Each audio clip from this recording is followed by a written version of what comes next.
ఒక మనిషి జీవితంలో బాధ్యతలు నెత్తిమీదకెక్కినప్పుడు, ముఖ్యంగా ఒక కుటుంబానికి పెద్దగా మారినప్పుడు ప్రపంచాన్ని చూసే దృష్టి మొత్తం మారిపోతుంది.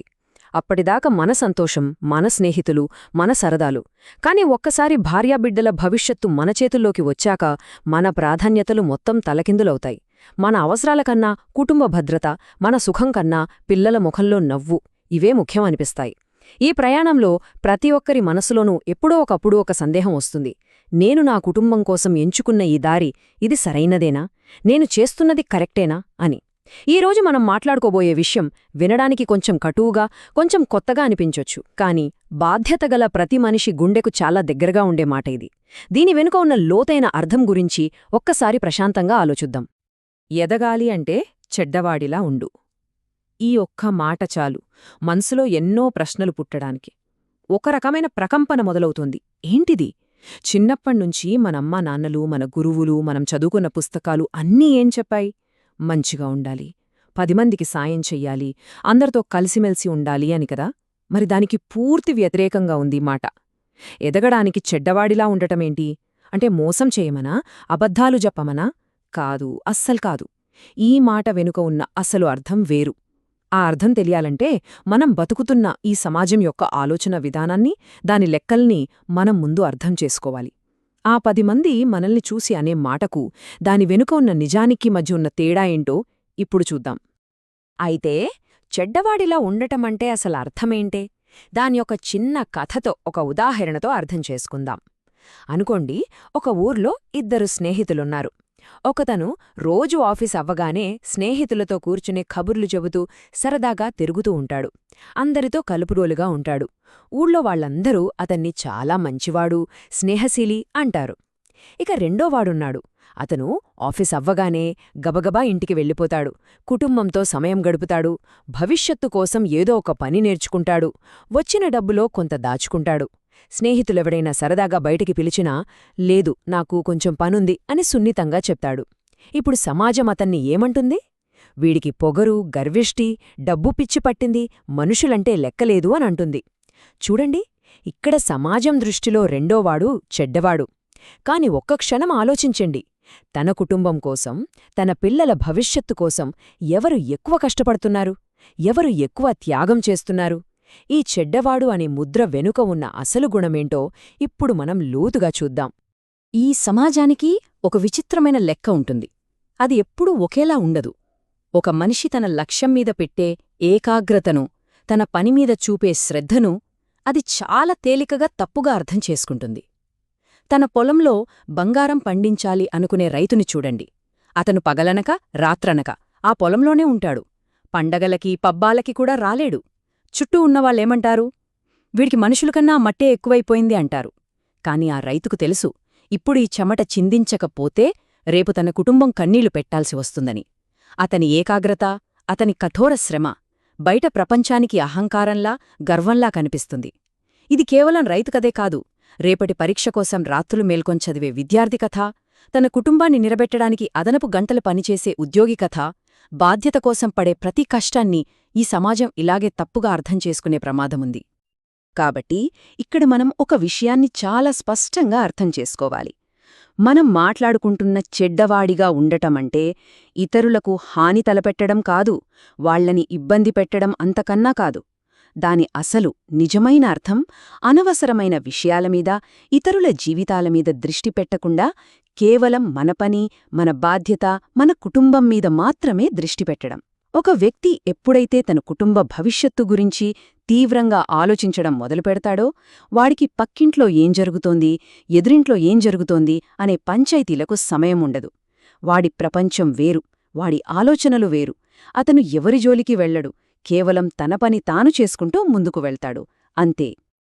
అందుకని ఈరోజు నుంచి మనం చెడ్డవాడు అనే పదానికి ఒక కొత్త నిర్వచనమిచ్చుకుందాం. సమాజం మనమీద ఏసే ఈ ముద్రను చూసి మనం భయపడకూడదు. ఈ కొత్త నిర్వచనం ప్రకారం చెడ్డవాడు అంటే ఎవరు? తన సమయం విలువ తెలిసినవాడు, అనవసరమైన చర్చల్లో, విషయాల్లో తలదూర్చినవాడు, తన కుటుంబ బాధ్యతను అన్నిటికంటే పవిత్రంగా, ముఖ్యంగా భావించేవాడు, ఇంకా తన లక్ష్యం కోసం, తన వాళ్ల భవిష్యత్తు కోసం మౌనంగా, ఒంటరిగా అయినా సరే పనిచేసుకుపోయేవాడు. అవును, సమాజం దృష్టిలో ఇతను ఒక చెడ్డవాడు కావచ్చు, కాని తన కుటుంబం దృష్టిలో, తన పిల్లల దృష్టిలో అతనొక హీరో, ఒక రక్షకుడు.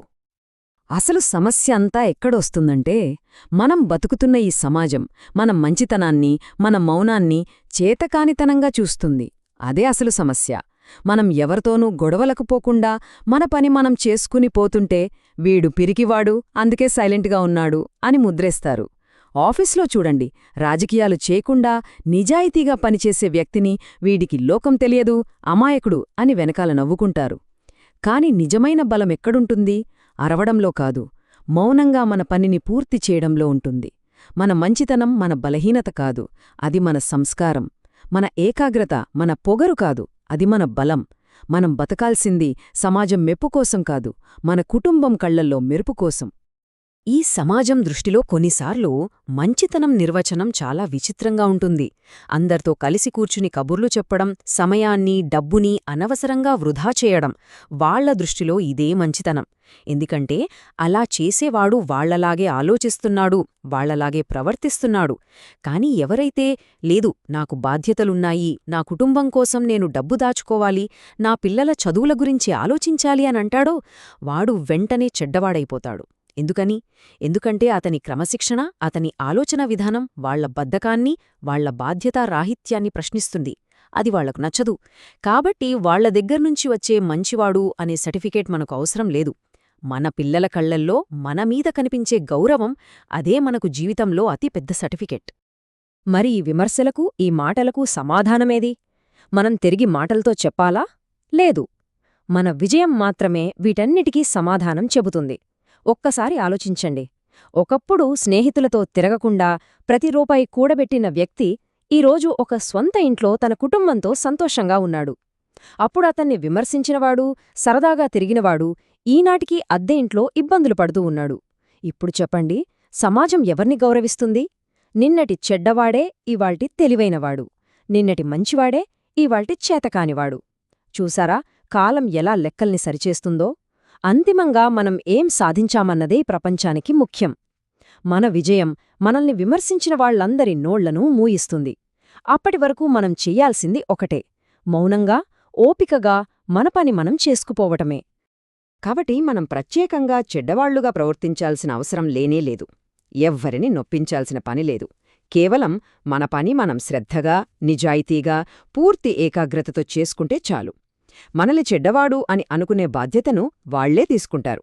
ఎందుకంటే మన క్రమశిక్షణ వాళ్లకు కంటగింపుగా ఉంటుంది, మన పొదుపు వాళ్లకు పిసినారితనంలా కనిపిస్తుంది, మన కష్టం వాళ్ల సోమరితనాన్ని ప్రశ్నిస్తుంది. ఈ అసూయను తట్టుకోలేక వాళ్లు మనమీద ఒక ముద్ర వేసి వాళ్లకు వాళ్లు సర్ది చెప్పుకుంటారు, అంతేకాని మనలో తప్పుందని కాదు. కాబట్టి వాళ్ల మాటల్ని అస్సలు పట్టించుకోవద్దు. ఇది జీవితంలో మనం గుర్తుంచుకోవాల్సిన ఒక కఠినమైన కాని అక్షరాలా నిజం.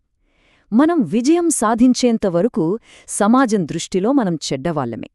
ఆ రైతు పొలంలో పంట పండి ధాన్యం ఇంటికొచ్చేంతవరకు, ఆ ఉద్యోగి ఇళ్లు కొని గృహప్రవేశం చేసేంతవరకు, ఆ తండ్రి తన పిల్లల్ని చదివించి వాళ్ల కాళ్లమీద వాళ్లు నిలబడేలా చేసేంతవరకు ఈ చెడ్డవాడు అనే ముద్ర ఒక నీడలా మనల్ని వెంటాడుతూనే ఉంటుంది. కాని విజయం అనే సూర్యుడు ఉదయించినప్పుడు ఆ నీడ దానంతటదే మాయమైపోతుంది.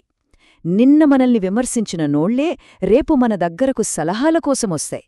కాబట్టి ఎవరైనా ఒకరి ఏకాగ్రతను, కష్టాన్ని చూసి వీడు చెడ్డవాడు అని అంటున్నారంటే దాన్ని ఒక అభినందనగా తీసుకోవాలి.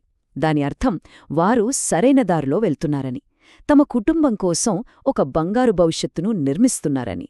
ఆ రోజు తప్పకుండా వస్తుంది.